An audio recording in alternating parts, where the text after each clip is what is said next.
দিতে পারে আল্লাহ সেই তৌফিক দান করুন। হাত সামনে দেখুন। একটু সামনে দেখবো স্যার। الله الصمد لم يلد ولم يولد ربنا بالسلام وادخلنا الجنة سفيرا يا رب العالمين।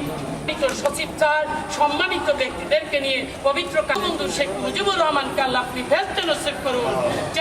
আল্লাহ মরহুম শেখ লুৎফর রহমানকে আল্লাহ আপনি জান্নাত, শেখ রাসেল, শেখ আবুল হাসেন, সুলতানা কামাল, পারভিন জামাল রোজি, পূর্বপুরুষ যারা এই পৃথিবী ছেড়ে চলে গেছে সকলকে আল্লাহ আপনি সম্মান ও মহত্বের অধিকারী আল্লাহ আপনি মহান ঢাকা স্যারকে আল্লাহ আপনি হায়াতে তৈয়বা দান দীর্ঘ আলহামদুলিল্লাহ।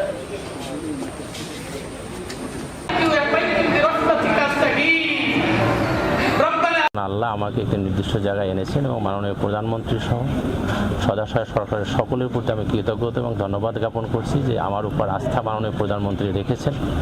জননিরাপত্তা বিভাগ স্বরাষ্ট্র মন্ত্রণালয়ের মতো একটি বড় মন্ত্রণালয়ের দায়িত্ব দিয়েছেন। আমি যেন মাননীয় প্রধানমন্ত্রী সে আস্থা রেখে বা আস্থার প্রতিদান দিতে পারি। যেহেতু আমি এই মন্ত্রণালয়ে যুগ্ম সচিব এবং অতিরিক্ত সচিব হিসাবে প্রায় 4 বছরের অধিককাল কাজ করেছি, মাঝে 1.5 বছরের মতো আমি সচিব হিসাবে নির্বাচন কমিশন সচিবালয়ে কাজ করেছি। আপনারা দেখেছেন যে আমি আমার উপর অর্পিত দায়িত্ব পালনের ক্ষেত্রে আমার সর্বোচ্চটুকু দেওয়ার চেষ্টা করি, যার পরিপ্রেক্ষিতে মাননীয় নির্বাচন কমিশন যে একটি পরিচ্ছন্ন নির্বাচন উপহার দিতে পেরেছেন সেখানেও আমি তাদের সাথে কাজ করতে সক্ষম হয়েছি। এরই ধারাবাহিকতায় জননিরাপত্তা বিভাগের মূল কাজ হচ্ছে জনগণের নিরাপত্তা নিশ্চিত করা।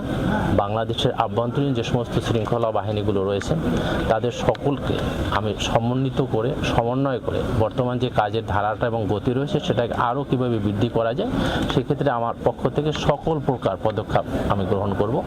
এটি মূলত আপনাকে বুঝতে হবে রাজনীতি একটি বিষয় এবং জনশৃঙ্খলা আরেকটি বিষয়। রাজনৈতিক দলগুলো তাদের রাজনৈতিক কর্মকাণ্ড শান্তিপূর্ণভাবে যে কোনো জায়গাতেই তারা প্রকাশ করতে পারবেন যথাযথ কর্তৃপক্ষের অনুমোদন সাপেক্ষে, কিন্তু সেই কর্মসূচি কর্মকাণ্ড যদি জনবিশৃঙ্খলার সৃষ্টি করে সেখানে বাংলাদেশের প্রচলিত আইন বিধি অনুযায়ী আমাদের নিয়োজিত সকল বাহিনীগুলো কাজ করবে এবং এক্ষেত্রে সচিব হিসাবে আমি অবশ্যই চেষ্টা করব যাতে জনগণের কোনো জানমালের ক্ষয়ক্ষতি না ঘটে, সেক্ষেত্রে বাহিনীগুলোকে যথাযথভাবে প্রয়োগ করে আইনের মাধ্যমে শান্তি শৃঙ্খলা বজায় রাখা।